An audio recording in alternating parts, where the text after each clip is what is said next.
আসসালামু আলাইকুম বন্ধুরা, এখন আমি তোমাদেরকে দশমিকের বিয়োগ দেখাবো। তাহলে দেখো, 0.8 0.6 বিয়োগ করলে কি হয় আমরা জানি, দশমিক সাথে দশমিক বসে। তাহলে দশমাংশের সাথে দশমাংশ বিয়োগ, 6 আছে, কত হলে 8 হবে, 2 হলে 0.0। ওকে, তাহলে আরেকটা দেখো, কত আছে, 0.7 0.2 বিয়োগ করলে কত হয়, দশমিক সাথে দশমিক বসবে। তাহলে 2 আছে, কত হলে 5, 7 হবে, 5 হলে 0.0। তারপরে বন্ধুরা দেখো, আছে 1-0.3 সমান। তাহলে বন্ধুরা আমরা জানি, পূর্ণ সংখ্যার সাথে যদি দশমিক সংখ্যার যোগ বিয়োগ হয়, সেক্ষেত্রে কি কথা হয়, পূর্ণ সংখ্যাকে দশমিক করে নিতে হয়। কিভাবে, 0.0, কারণ দশমিক দিয়ে একটা শূন্য নেওয়া যায়, সেক্ষেত্রে আমরা শূন্য করে নেব, 0.3 বিয়োগ করলে কত হয়, 7 হলে হাতে আমার 1, 1 1 মিলে গেলে 0। তারপর আমরা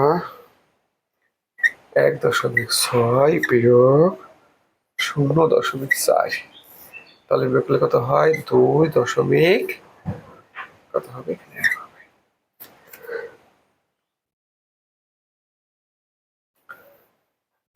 এবার আমরা দেখব, দেখো 5 বিয়োগ 0.3, তাহলে কত হবে, 5.0 0.3 কত হয় বিয়োগ করলে, 7 আছে কত হলে 10 হবে, 3 আছে কত হলে 10 হবে, 7 হলে হাতে আমার 1 1 আছে কত হলে 5 হবে, 4 হলে, তাহলে কত হবে, 4.7।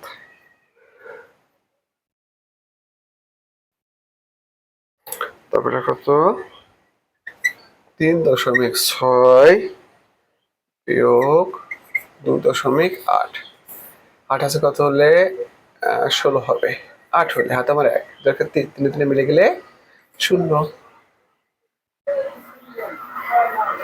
ওকে, তারপর দেখাচ্ছি আমি, দেখো 3.4 বিয়োগ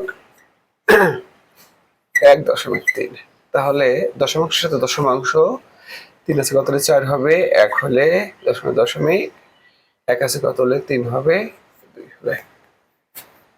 ওকে, তারপরটা দেখাচ্ছি, দেখো বন্ধুরা, 5 বিয়োগ 2.8, তাহলে বন্ধুরা যেহেতু এটা পূর্ণ সংখ্যা, তাহলে এটা আমি দশমিক দিয়ে একটা শূন্য নিব, এটা নেওয়ার, তাহলে কত হবে, 8 আছে কত হলে 10 হবে, 2 হলে হাতে আমার 1, 3 আছে কত হলে 5 হবে, 2 হলে।